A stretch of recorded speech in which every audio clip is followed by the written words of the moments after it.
Already ते committee एक आशिल्ली, त्या कमिटीन डिसिजन घेतलेलें, पूण काही वेगवेगळे रिप्रेझेंटेशन आयिल्ले आसा आनी म्हणूनच मुख्यमंत्री कडेन हांवें चर्चा केल्या आनी मुख्यमंत्री सांगलां की फायल रिसबमीट कर म्हणून, आनी एक इंडिपेंडंट कमिटीन ते प्रायजींग केल्लें.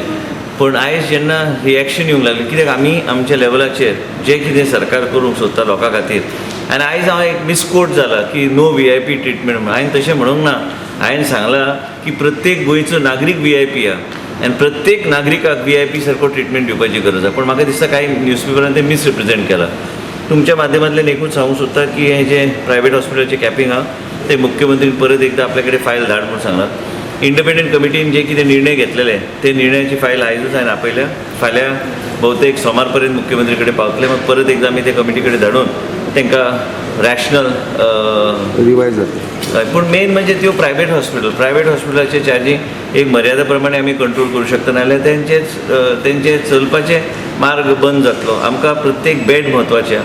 त्याच बरोबर सावथ गोवा डिस्ट्रिक्ट हॉस्पिटल पूर्णपणे आयज बी कमिटी आमची टीम गेल्ली, फाल्यां हांव वयतलो. त्याच बरोबर फाल्यां आमचे अरेंजमेंट ह्या तरेचे करपाचें आमी केलां, जे खंय पयल्या फेजीन आमी 150, मागीर आनी एक 200 बेड, एक 350 सुमार बेड्स थंय ऑपरेट जातले. पूण आमी 550 बेड पर्यंत 566 बेड्स पर्यंत आमी वचूं शकता.